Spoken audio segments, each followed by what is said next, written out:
ಈಗ ಸತೀಶ್ ಜಾರಕಿಹೊಳಿ ಅವರು ಹೇಳ್ತಾರೆ ಒಂದ್ ಕಡೆ ಕಾಂಗ್ರೆಸ್ ಅಲ್ಲಿ ಇರ್ತಕ್ಕಂಥ ನಾಯಕರೇ ಲೀಡ್ ಅನ್ನ ಕಡಿಮೆ ಬೆಳಗಾವಿ ರಾಜಕಾರಣದಲ್ಲಿ. ಖಂಡಿತ ಇಲ್ಲ.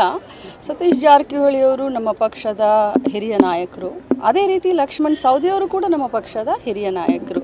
ನಾನು ಇವರು ಇಬ್ಬರಿಗೂ ಕೂಡ ಬೆಳಗಾವದಲ್ಲೂ ಹೇಳಿದ್ದೀನಿ, ವೈಯಕ್ತಿಕವಾಗಿ ಅವ್ರಿಗೆ ಭೇಟಿಯಾದಾಗಲೂ ಹೇಳಿದ್ದೀನಿ, ಇದು ಪಕ್ಷದ ಆಂತರಿಕ ವಿಚಾರ, ನೀವು ಈ ರೀತಿ ಓಪನ್ ಆಗಿ ಮಾತಾಡೋದು ಬೇಡ. ಇಬ್ಬರು ಕೂತ್ಕೊಂಡು ಚರ್ಚೆ ಮಾಡ್ಕೊಂಡು ಬಗೆಹರಿಸಿ. ಯಾರ ವಿರುದ್ಧ ಇಲ್ಲ. ಈಗ ನಾವೆಲ್ಲರೂ ಒಂದು ಇದ್ದಿದ್ದಕ್ಕೇ 18ರಲ್ಲಿ 11 ಸೀಟನ್ನ ನಾವು ಗೆದ್ದಿದ್ದೀವಿ. ಸೊ ಏನೇ ಇದ್ದರೂ ಕೂಡ ಪಕ್ಷದ ಚೌಕಟ್ಟಿನಲ್ಲಿ ಕೂತ್ಕೊಂಡು ಮಾತಾಡಿ ಬಗೆಹರಿಸ್ಕೊಳ್ಬೇಕನ್ನೋದು ನನ್ನ ಒಂದು. ಕಲ್ಯಾಣ ಕರ್ನಾಟಕ ಬಂದಿದ್ರೆ ಅಂಗನವಾಡಿಗಳಲ್ಲಿ LKG UKGಗಳು ಕಲ್ಯಾಣ ಕರ್ನಾಟಕದಲ್ಲಿ ಬೇಡ ಅಂತ ಡಿಸಿಷನ್ ತಗೊಂಡಿದೆ. ಅದೇ ಏನಾಯ್ತು ಮೇಡಮ್? ಬೇಡ ಅಂತ ಡಿಸಿಷನ್ ತಗೊಂಡಿಲ್ಲ ಬ್ರದರ್. ಶಿಕ್ಷಣ ಇಲಾಖೆ ಮತ್ತು ಮಹಿಳಾ ಮತ್ತು ಮಕ್ಕಳ ಅಭಿವೃದ್ಧಿ ಇಲಾಖೆ ಏನಾಗಿದೆ ಅಂತಂದರೆ, ಇದು ಗುಣಮಟ್ಟದ ಶಿಕ್ಷಣದ ಜೊತೆಗೆ ಗುಣಮಟ್ಟದ ಆಹಾರ ಎರಡು ಕಾಂಬಿನೇಷನ್ ಆಗಿರಬೇಕು.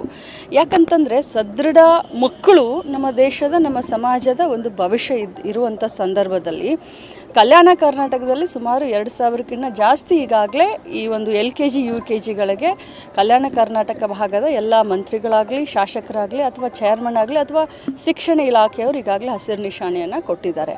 ಆದರೆ ಇಡೀ ರಾಜ್ಯಾದ್ಯಂತ ಏನು ನಮ್ಮ ಅಂಗನವಾಡಿ ಕಾರ್ಯಕರ್ತರು, ಸಹಾಯಕಿಯರು ಏನು ಒಂದು ಸ್ಟ್ರೈಕಿಗೆ ಕೂತ್ಕೊಂಡ್ರು. ಆಮೇಲೆ ನಮ್ಮ ಅಂಗನವಾಡಿಯ ಅಸ್ತಿತ್ವದ ಪ್ರಶ್ನೆ ಬಂದಾಗ, ನಮ್ಮ ಇಲಾಖೆ ಅಸ್ತಿತ್ವದ ಪ್ರಶ್ನೆ ಬಂದಾಗ ನಮ್ಮ ಮೋಟೋ ಏನು ಅಂತಂದರೆ ಪೌಷ್ಟಿಕ ಮತ್ತು ಗುಣಮಟ್ಟದ ಆಹಾರವನ್ನು ಕೊಡೋದು, ಆಹಾರದ ಜೊತೆಯಲ್ಲಿ ಶಿಕ್ಷಣ ಕೊಡೋದು. ಸೊ ಕಂಬೈಂಡ್ ಆಗಿ ಎರಡು ಇಲಾಖೆಗಳು ಕೂತ್ಕೊಂಡು ಚರ್ಚೆ ಮಾಡಿ ಒಂದು ಡಿಸಿಷನ್ಗೆ ಬಂದಿದ್ದೀವಿ. ತಜ್ಞರ ಸಮಿತಿಯನ್ನು ನೇಮಕ ಮಾಡಿದ್ದಾರೆ.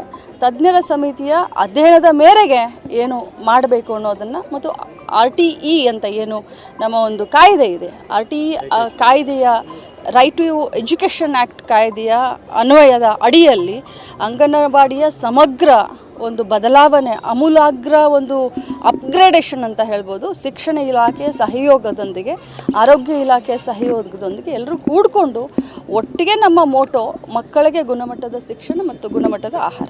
If you like this video, ಬೇಗ ಲೈಕ್ ಮಾಡಿ, ಶೇರ್ ಮಾಡಿ, ಕಮೆಂಟ್ ಮಾಡಿ ಹಾಗೂ N24 ಕನ್ನಡ ನ್ಯೂಸ್ ಟಿವಿಯನ್ನು ತಪ್ಪದೇ ಸಬ್ಸ್ಕ್ರೈಬ್ ಮಾಡಿ.